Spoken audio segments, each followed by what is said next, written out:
So in this, I wanted to just share a quick tip that I found for using recycled aluminum cans to create a dome baking stand for use with polymer clay beads. I prefer the style of a curved bead rather than a flat bead. It's just more interesting in my opinion. Here's a piece I did that's domed with a texture. You can see it has more interest than just being flat. Um, and here are some others that I'm going to make into something. So, the curve is just a little bit better in my opinion. Now they do have dome baking stands. Sculpey has one, but it has different sizes on it, as you can see, and so if you want to do one particular size only, then you have to, bake them one at a time. You can't do several at once, so that's kind of annoying. The easiest way to work around that is using the aluminum cans because you can make as many as you want. The smallest ones I have here with me are the White Claw hard seltzer cans, and then I have the standard 12-ounce size cans, and we buy seltzer water like crazy, so we always have tons of these. And then the biggest size that I found in a beverage can is the Foster's Lager, Foster's Beer. And that's a nice size if you'd like to make like a statement pendant or something like that. That's a really good size. If you find something or know of something bigger, please let me know, but that's the biggest can that I've been able to find so far. So to create the dome baking stand, you just use some scissors that will cut metal. Here I have this Euro tool. I think they're jewelry scissors. I bought them on Amazon. I'll try to have the link down below. They're really good for cutting these aluminum cans, and they won't dull. Like, you don't want to use your regular scissors and dull them, so this is perfect for that. So we're just going to take these and start from the middle. Now, cutting the top half of the can off is going to be kind of difficult. It's hard to get the scissors in there. It's going to be a rough cut on this first cut. Don't worry about that.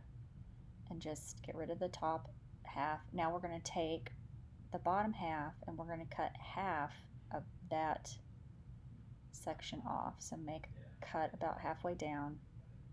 I find it's easier to have the rough edge out to the left because I'm right-handed, and now it's much easier to cut. So we're going to cut that section down in half.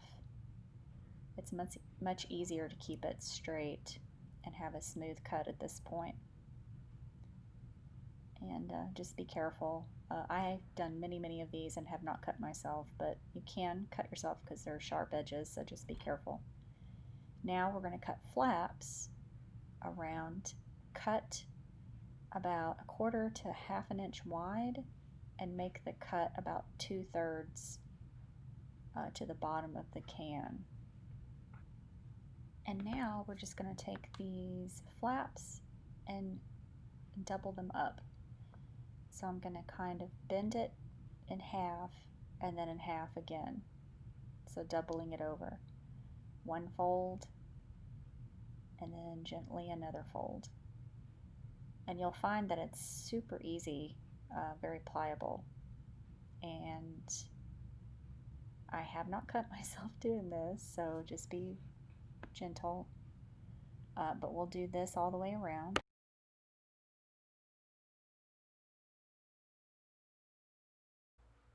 And there you have it. It doesn't take very long to make these. I make a ton of them so I can set several on a baking sheet at once and, be more proficient.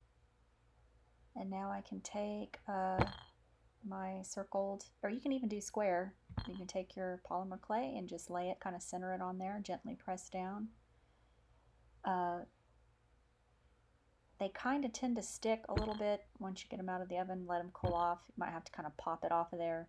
I have found with certain types of clay, if it has any kind of shiny stuff in it, that could tend to melt or stick to the can, and you have to maybe work it a little bit harder, but for the most part they pop off and they leave a nice texture on the inside. in my opinion. Like, it gives a nice, I don't know, half shiny, half kind of mottled look. Here's a piece.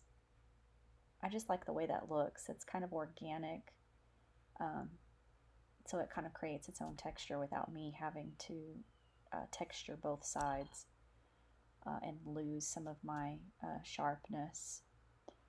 I just really like that.